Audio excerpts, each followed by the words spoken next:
من يهده الله فلا مضل له ومن يضلل فلا هادي له أشهد أن لا إله إلا الله وحده لا شريك له وأشهد أن محمدا عبده ورسوله وبعد. Terakhir kita bahas innallaha idza harrama syai'an harrama thamanahu. Jika Allah mengharamkan sesuatu, maka otomatis Allah mengharamkan apanya? Manfaatnya, faedahnya, harganya, kegunaannya dan seterusnya. Kenapa Yahudi Bani Israel dikutuk, dilaknat oleh Allah? Salah satunya karena ketika Allah mengharamkan mereka makan babi, mereka tidak makan babi, tapi menernak babi, lalu dijual kepada orang-orang non-Yahudi tentunya. Oleh sebab ini mereka dikutuk, dilaknat oleh Allah. Maka babi dari rambutnya sampai kukunya sampai apapun yang ada di babi itu tidak boleh dimanfaatkan. Begitu pula darah, begitu pula binatang yang haram, kecuali ada dalil khusus misalnya. Kecuali ada dalil khusus. Kalau tidak ada dalil khusus, maka memanfaatkan babi dan binatang-binatang yang haram, insyaallah nanti kita bahas apa binatang apa saja yang haram, apa saja yang haram, kenapa haram. Ya. Karena tidak hanya satu alasan, karena dilarang dalam Al-Quran, dilarang dalam hadis, itu doang tidak, masih ada lagi. Di antaranya karena Nabi melarang membunuh binatang tersebut, ya otomatis membunuhnya saja haram, apalagi memakannya. Ya. Kodok misalnya, semut misalnya, ya. Burung surot misalnya.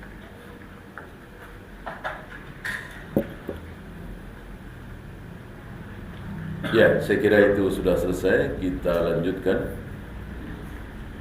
Qaulul ulama'i la yubtiluhu qaulul ulama' al-akhar.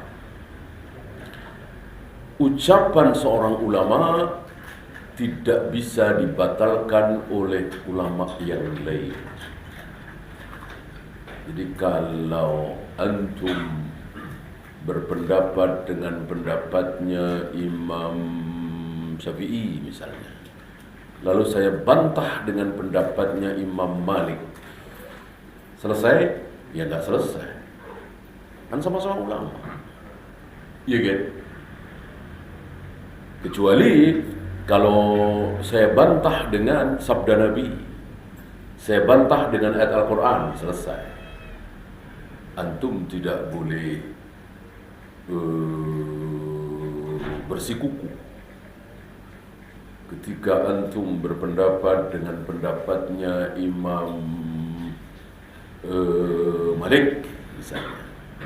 Beliau berpendapat puasa 6 hari di bulan Syawal itu enggak ada. Saya bantah antum dengan ucapan Nabi, man sama Ramadan summa adba'ahu bi sittin min Syawal wa huwa kasiyamid dahr. Barang siapa yang puasa Ramadan penuh lalu ditambah 6 hari di bulan Syawal, maka dia seolah puasa sepanjang tahun. Selesai. Selesai, karena saya bawakan sabda Nabi atau ayat Al-Quran atau ijma' sahabat. Tapi kalau saya bantah ucapan Imam Malik dengan ucapan Imam Hanafi dengan ucapan enggak selesai. Antum enggak harus ngalah. Boleh bersuku, biarin aja. Ya. Nah, maka kalau pakai ulama-ulamaan enggak akan selesai. Ini kata Syekh. Pikirannya kata Syekh. Kenapa? Memang kalau kata Syekh pasti benar. Ya, oh ini kata Imam Syafi'i, ya biarin aja. Memang kalau kata Imam Syafi'i pasti benar. Ya, kecuali kalau ini kata Rasulullah, ini ijma' sahabat, harus selesai. Disinilah kenapa kaum muslimin tidak selesai, tidak rujuk kepada kebenaran. Mereka salah faham dalam hal ini. Seolah kalau sudah berpegang dengan ucapan Imam Syafi'i, apapun yang terjadi, seolah ada pesan dari Allah dan Rasulnya. Kalau sudah mengikuti pendapat Syafi'i, gigit dengan gigi geraham. Kan nggak ada kalimat seperti itu. Ya, gigitlah dengan gigi geraham kalau apa? Qala Allah wa qala Rasul. Ketika semangat ini ada pada mayoritas kaum muslimin, insya Allah selesai. Ya, usolli selesai, nawaitul wudu'a selesai, ya, maulid Nabi selesai, salawat nariyah selesai, salawat al-fatih selesai rontok. Ya, kalau kaidah ini diterapkan, mereka nggak mau pakai kaidah besar ini, seolah Allah dan Rasulnya bisa disaingi. Ya, Rasul memang nggak pakai salawat nariyah, tapi apa salahnya? Kan baik. Ya. Rasul nggak kenal salawat al-fatih, tapi kan bagus. Ya. Kaidah ini merusak agama. Akhirnya siapapun bisa mengubah salawat. Mentang-mentang tahu bahasa Arab, antum bisa bahasa Arab, bikin salawat yang bagus, jadilah seperti hari ini. Padahal seorang Umar bin Khattab nggak berani ngarang. Arab, Quraisy, fasih bahasa Arab. Dan Nabi katakan, kalau ada Nabi lagi setelah aku, Umar yang akan jadi Nabi. Pujian sedahsyat ini tidak menjadikan Umar berani mengubah salawat. Umar tunduk kepada wahyu. Beliau nanya kepada Nabi, ya Rasulullah, kaifa nusalli alaik? Ya Rasul, bagaimana cara kami bersalawat kepada engkau? Lihat, nanya. Dan Nabi jawab, Allahumma salli ala Muhammad wa ala ali Muhammad kama sallaita ala Ibrahim, terus sampai innaka hamidum majid. Nabi enggak bilang kamu kan Arab, Quraisy, paham bahasa Arab, ngarang sendirilah, gubah sendiri, yang penting isinya bagus. Mosok mendoakan aku saja enggak bisa ngarang sendiri. Nabi enggak bilang begitu. Nabi menjawab menunjukkan bahwa beliau tidak berkenan, Allah tidak mau ada salawat lain selain salawat Ibrahim. Entah berapa belas, entah berapa puluh salawat di negeri kita, bahkan di muka bumi ini, yang menyaingi salawat Nabi. Salawat nariyah, salawat tafrijiyah, salawat al-fatih, salawat tibbul qulub, salawat badar. Ini semua bid'ah. Kullu bid'atin dalalah, kullu dalalatin bid'ah. Nah, kalau kaidah ini kita terapkan, bahwa ucapan ulama harus tunduk dengan dalil qala Allah wa qala Rasul, insyaallah selesai. Khilafiyah itu selesai. Ya. Nah, jangan mentang-mentang khilaf, karena khilaf itu ada dua, yang tanawwu dan yang idhar. Khilaf tanawwu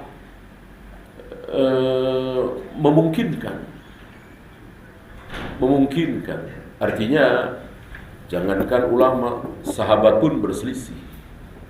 Ketika Nabi mengatakan jangan kalian sholat asar kecuali di benteng Bani Quraidah. Ini setelah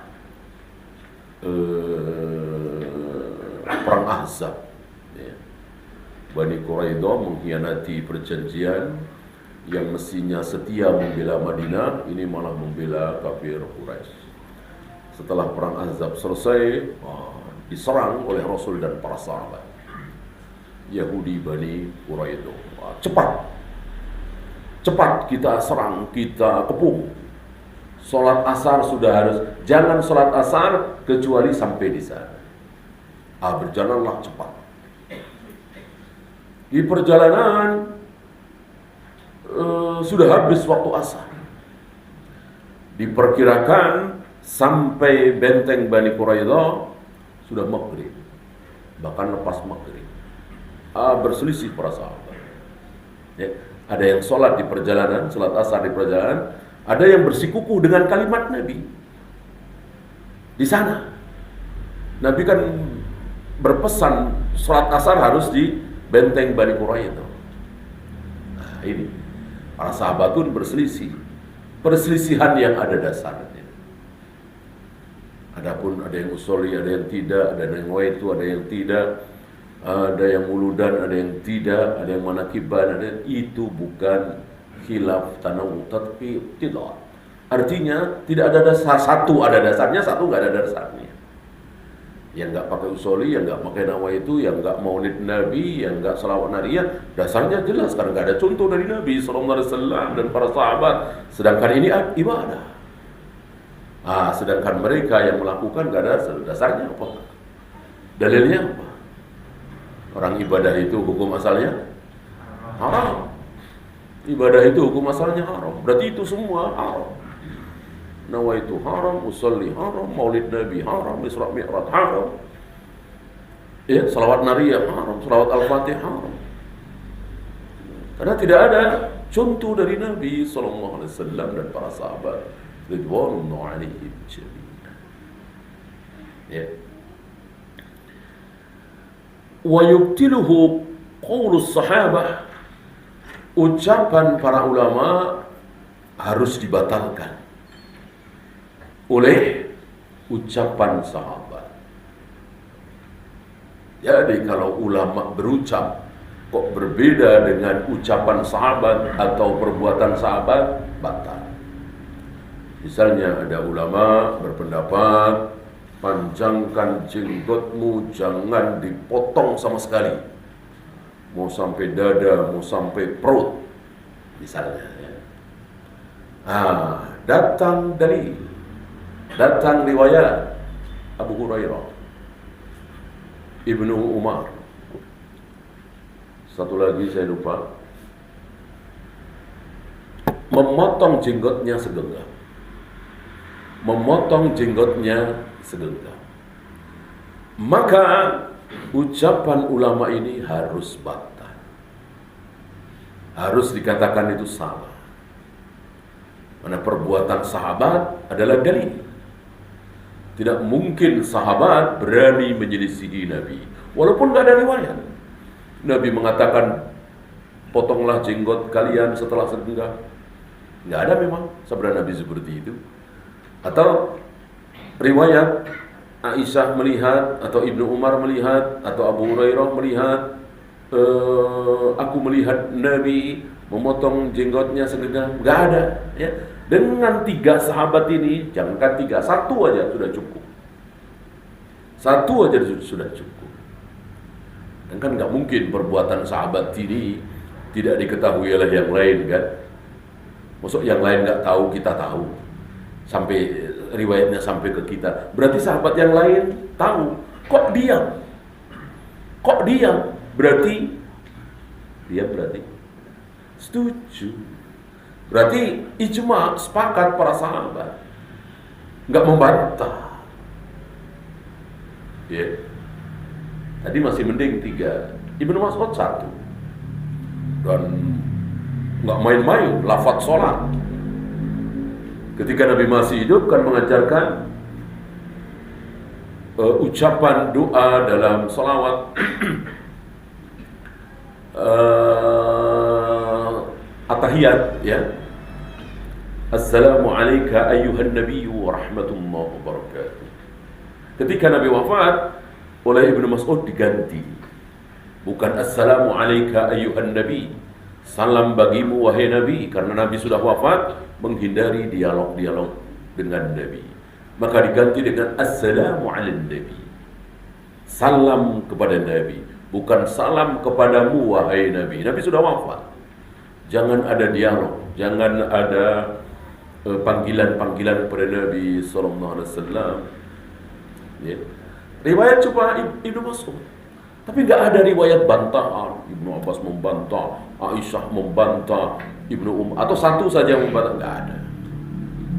Nggak ada. Maka bisa dikatakan para sahabat ijma, para sahabat setuju dengan ijtihadnya Ibnu Mas'ud.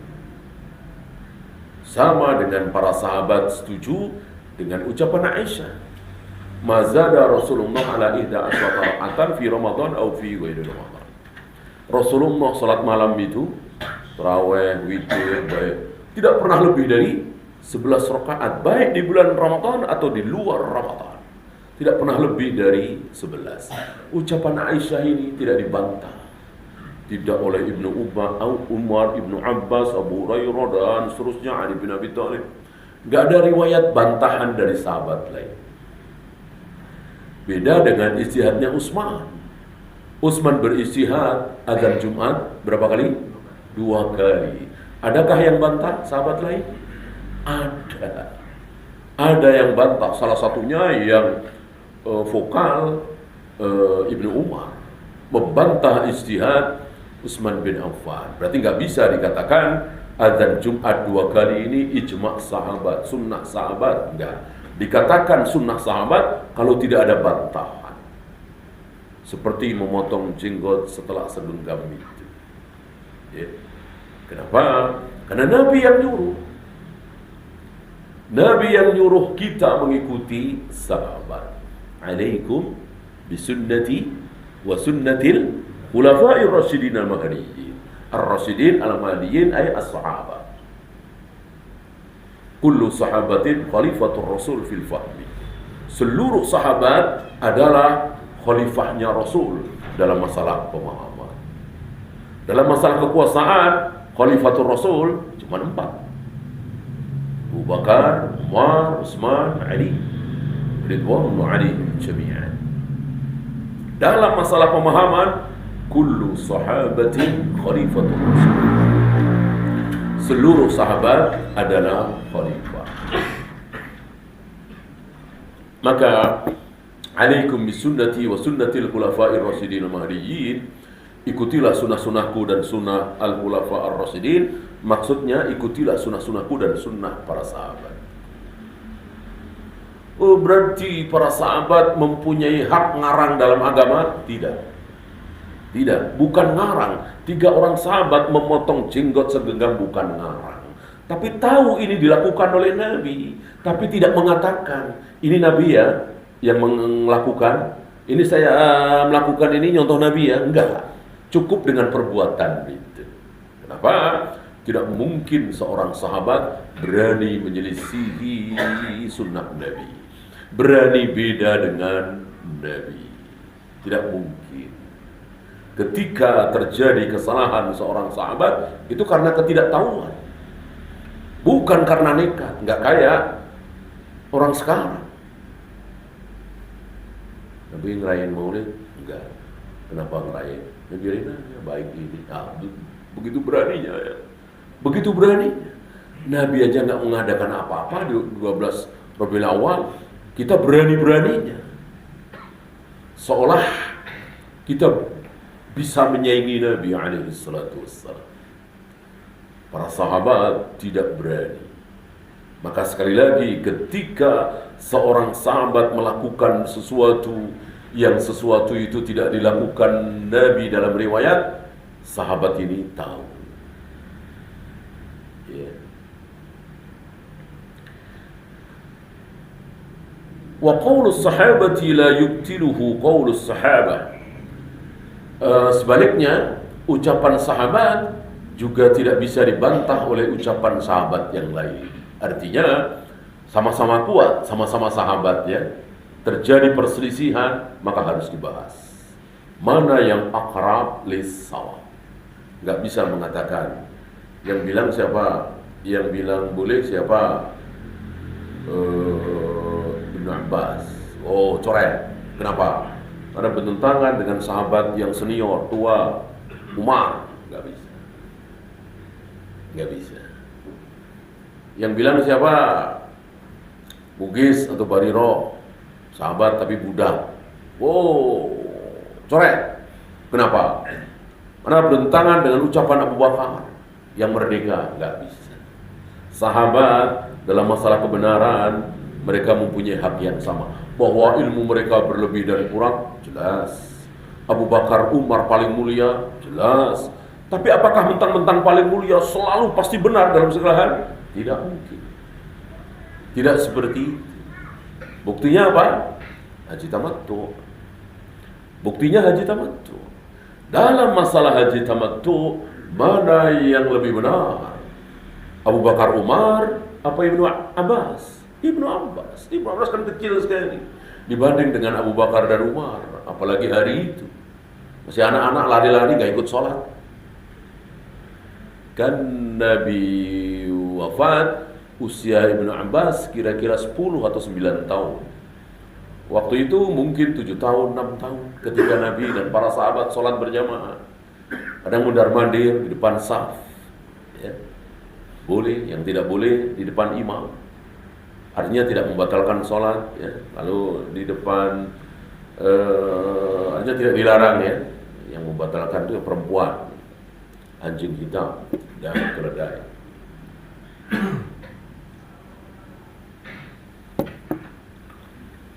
Maka ada ucapan Ibnu Abbas yang disalahfahami oleh sebagian saudara kita. Ibnu Abbas mengatakan, aku mengetahui Rasul dan para sahabat sudah selesai sholat kalau aku mendengar mereka bertasbih, bertahmid. Berarti jahar keras. Ya, kenapa? Karena Ibnu Abbas nggak ikut sholat. Mungkin 6 tahun, 7 tahun. Ya. Sebagian saudara kita beranggapan berarti zikir setelah salam jahar keras. Buktinya kedengaran oleh Ibnu Abbas dari luar. Mereka lupa bahwa ini dilakukan oleh Nabi di awal-awal diwajibkannya sholat berjamaah. Ketika sudah lama, maka beliau kembali ke akhir-akhir surat Al-A'raf. Wadkur rabbaka fi nafsika tadarruan wa khifatan wa dunal jahri minal qaul. Berzikirlah dengan menyebut nama Allah dengan suara lemah, bukan dengan suara keras. Kenapa Nabi di awal diwajibkannya salat berjamaah keras, jahar? Litta'lim, untuk mengajarkan, untuk memberitahu kepada para sahabat. Habis salam itu bacanya ini. Karena Nabi seringkali mengajari ibadah sambil ibadah. Nabi mengajarkan tata cara sholat sambil sholat. Makanya beliau pernah sholat di atas mimbar. Jangan bayangkan mimbar seperti ini, gimana nih?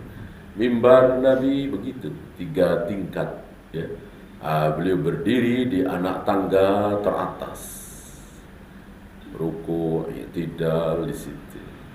Ketika beliau mau sujud, beliau turun.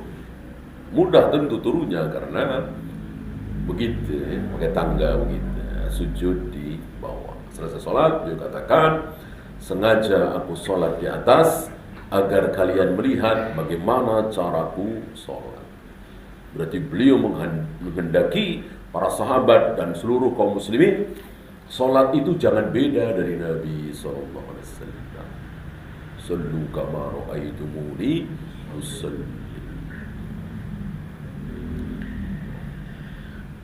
Wa yubtiluhu qaulun Nabi SAW. Dan ucapan sahabat bisa dibatalkan oleh ucapan Nabi. Jelas ini, ya. Ada sahabat yang berbeda, artinya betul-betul bertentangan, ya, dengan Nabi, bukan pemahaman, maka ya jelas ucapan Allah dan Rasulnya yang harus dipakai. Apakah bisa diteruskan ucapan Nabi dibatalkan oleh Al-Quran? Tidak. Karena nggak mungkin ada ucapan Nabi, hadis sahih, kok bertentangan dengan ayat Al-Quran? Nggak mungkin ada. Kalau ada, berarti Nabi disiksa, dihukum, tidak amanah. barangkali antum masih ingat 4 kepastian, 4 yang tidak mungkin, pasti tidak mungkin. 1,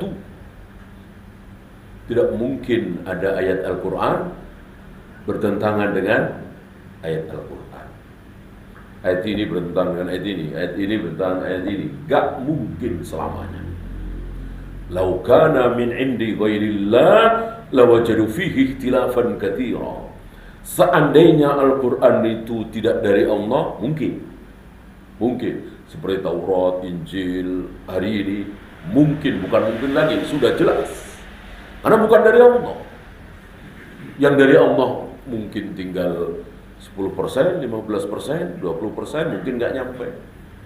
Selebihnya kan tulisan, karangan, ucapan para pendeta, para pastor mereka. Maka terjadi perselisihan yang luar biasa antara ayat ini dengan ayat yang Al-Quran tidak ada. Karena betul-betul dari Allah murni. Tidak mungkin ada ayat bertentangan dengan ayat lain. Maka seandainya antum mendapati ayat di surat Al-Baqarah kok bertentangan dengan ayat di surat An-Nisa, maka jangan antum bahas ayat itu, tapi bahas diri antum, pemahaman antum, akal antum. Ada yang salah nih dengan akal saya, mohon pertolongan kepada Allah. Karena tidak mungkin ada sebuah ayat bertentangan dengan ayat lain. Yang kedua, yang juga tidak mungkin, hadis Nabi yang sahih bertentangan dengan hadis Nabi yang sahih. Ini pun tidak mungkin.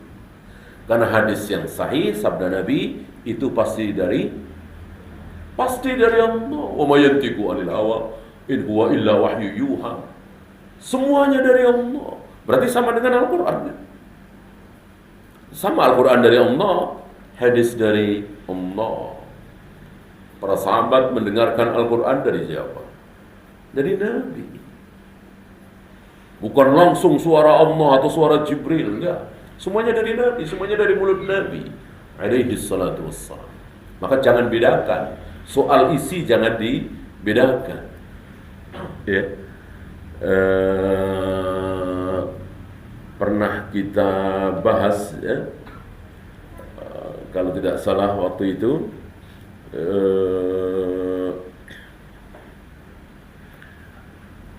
apa yang membedakan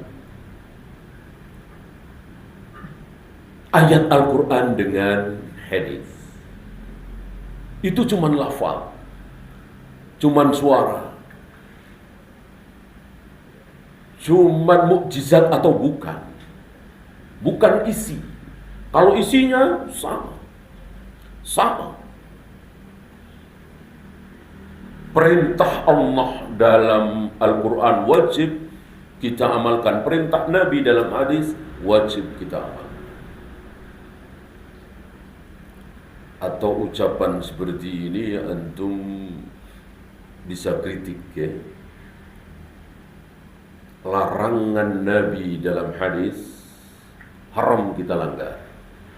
Larangan Allah dalam Al-Quran lebih haram lagi kita langgar. Betul?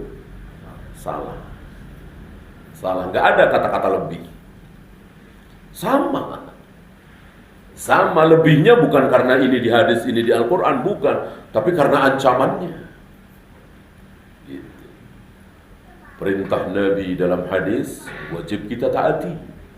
Perintah Allah dalam Al-Quran lebih wajib lagi kita taati. Betul?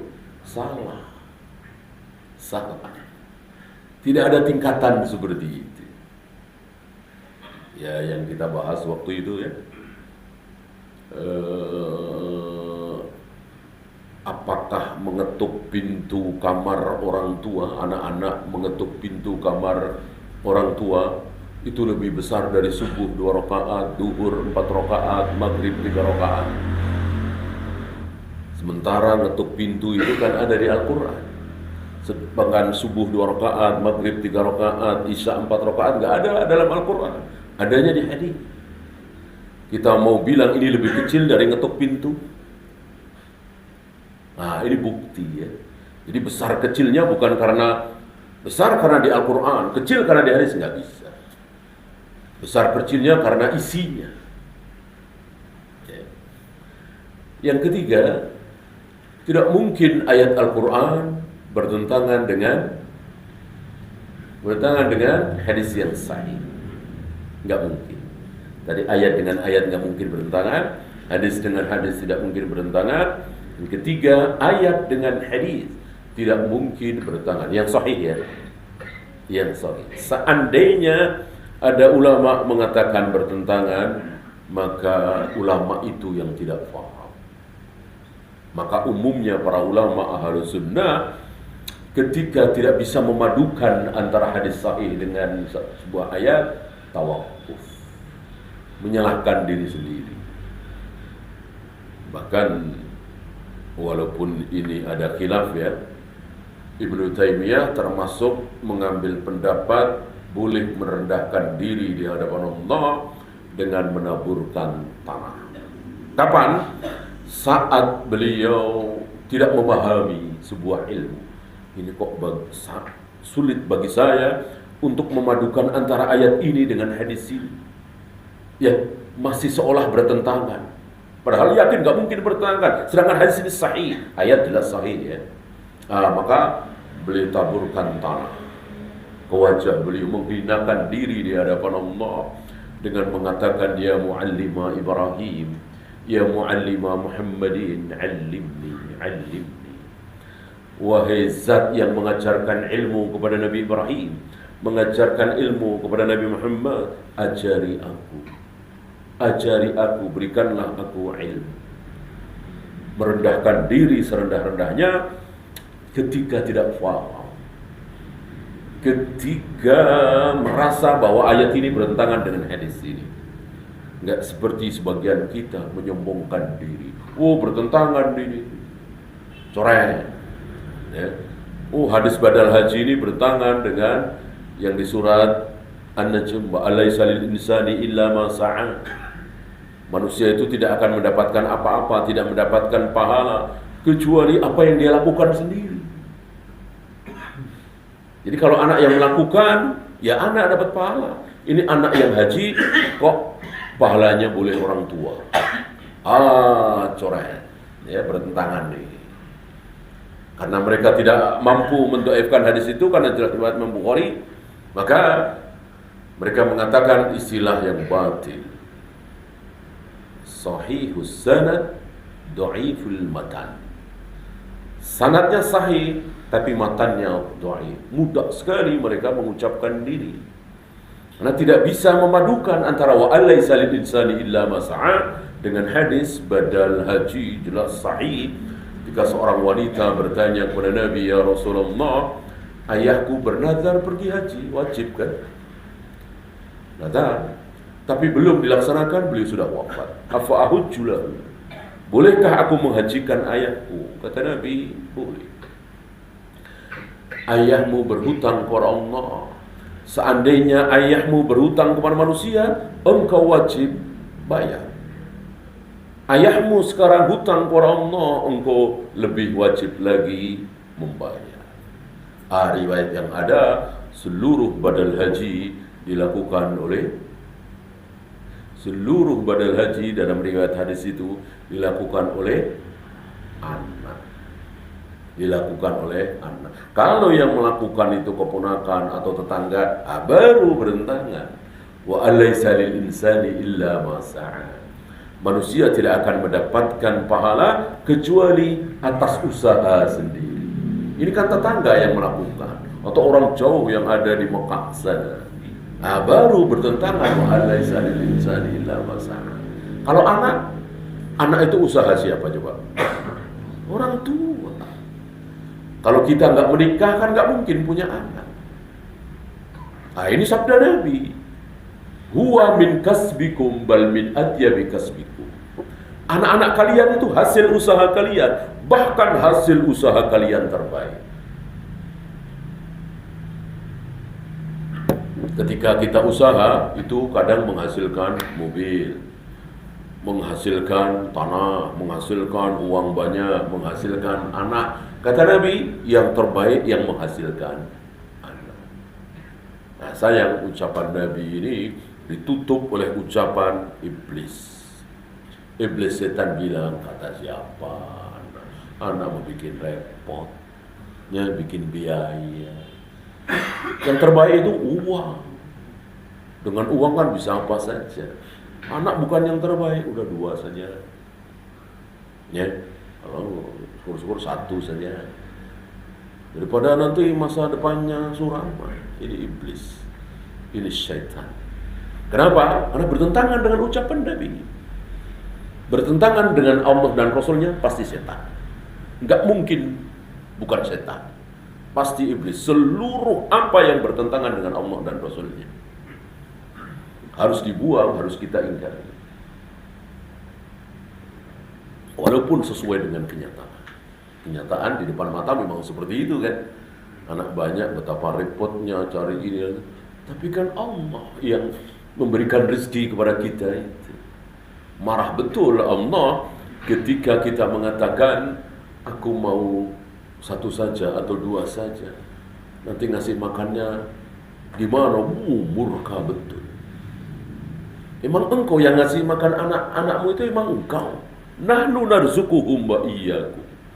Yang memberikan rezeki kepada anak-anakmu termasuk kepada engkau itu aku, bukan marah benar.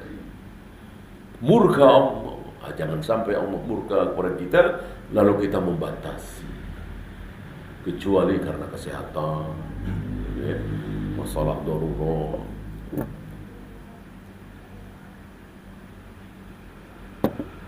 Nah, kalau yang membadalkan itu bukan anak, baru itu bertentang.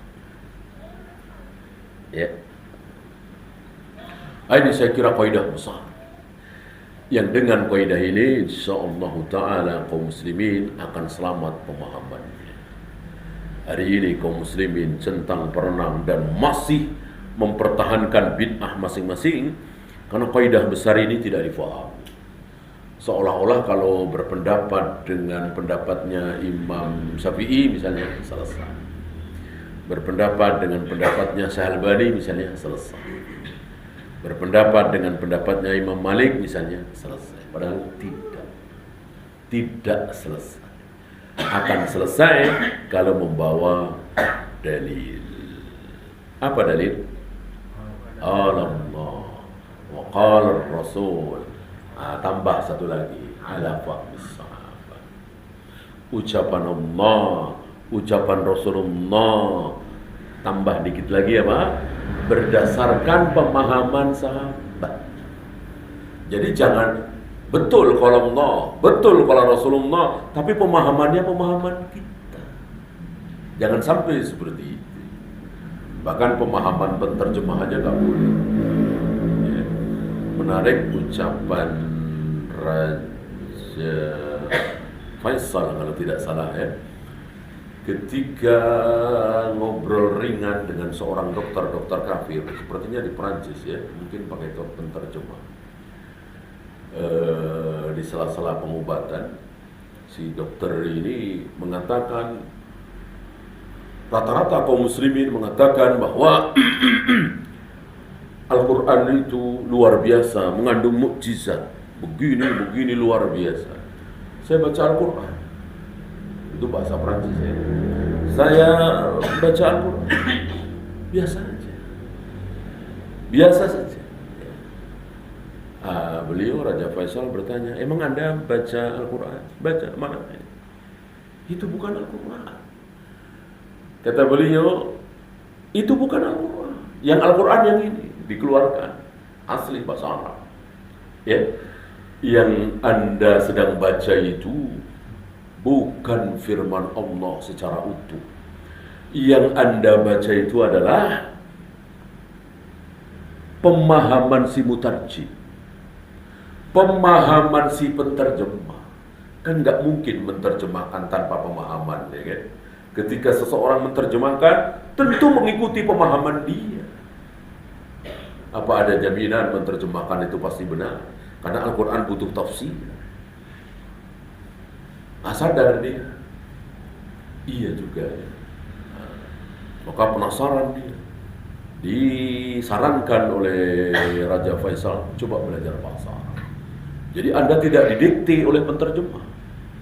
Anda tahu bahwa hadza itu apa, Alkitab itu apa, la itu artinya apa, roib itu artinya, fihi itu artinya apa. Mulailah belajar. Waktu itu masih kafir. Mulailah belajar. Karena cerdas dan serius barangkali ya.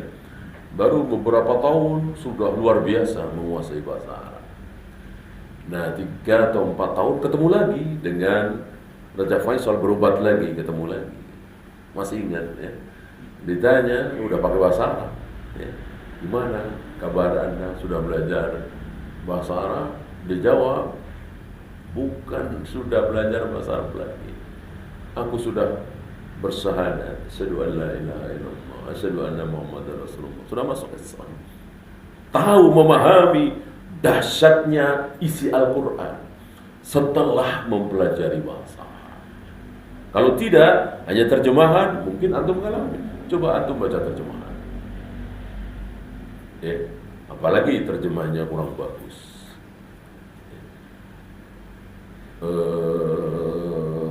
apa ya, kering ya, tidak dahsyat. Maka harus dengan bahasa. Ya, untuk kaidah selanjutnya nasih wal mansukh, saya kira panjang ini. Insyaallah kita lanjutkan di kesempatan berikutnya. Sebelum ditutup, ada pertanyaan?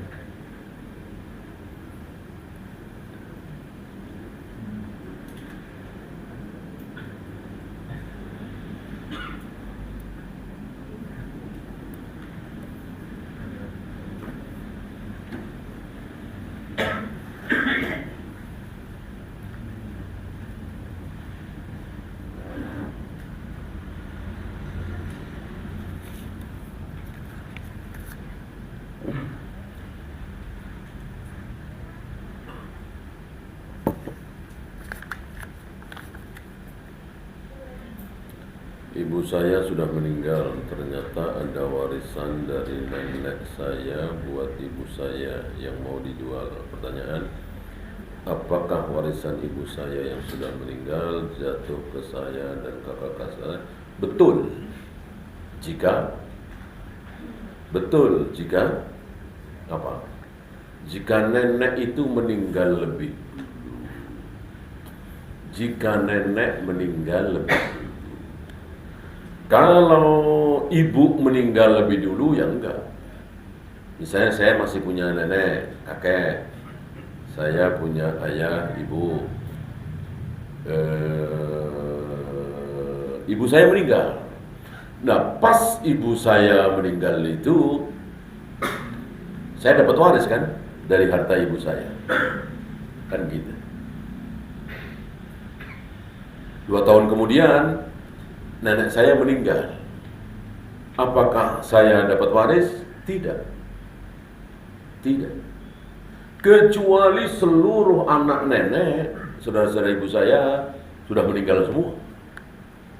Jadi istilahnya cucu terhalang oleh anak, terhijab oleh anak, sama dengan saudara. Saudara terhalang, terhijab oleh anak laki-laki. Misalnya saya punya anak laki-laki 1 saja, saya meninggal, maka saudara-saudara saya, kakak adik saya nggak dapat warisan dari harta saya. Kalau saya tidak punya anak laki, perempuan semua atau tidak punya anak, ketika saya meninggal, saudara saya dapat. Saudara terhijab oleh anak laki-laki, cucu terhalang oleh anak. Nah, sepertinya di kasus ini neneknya dulu. Nenek meninggal, anak-anak nenek, ibunya ini ya, Kan mestinya dapat waris tuh. Sekian, sekian, sekian.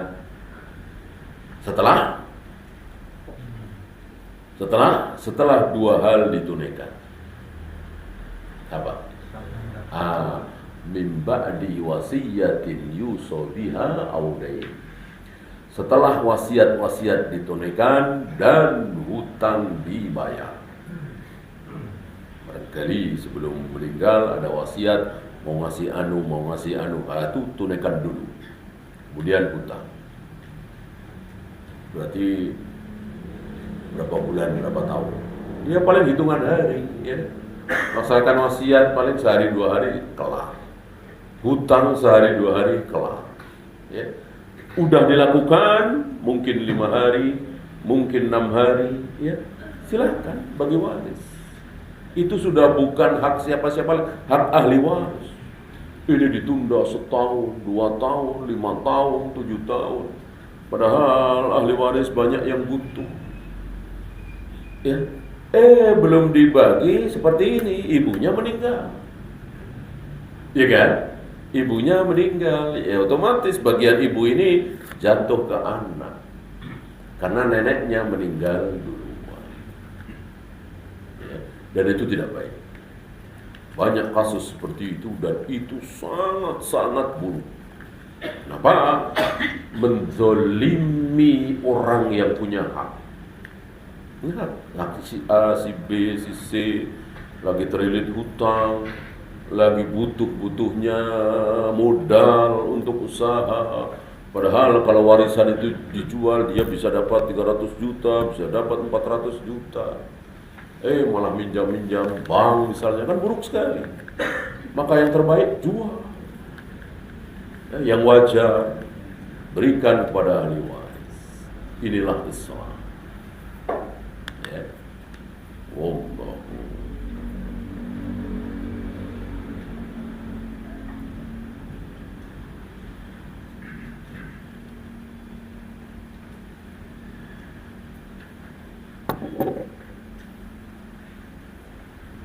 Ada lagi? Silakan.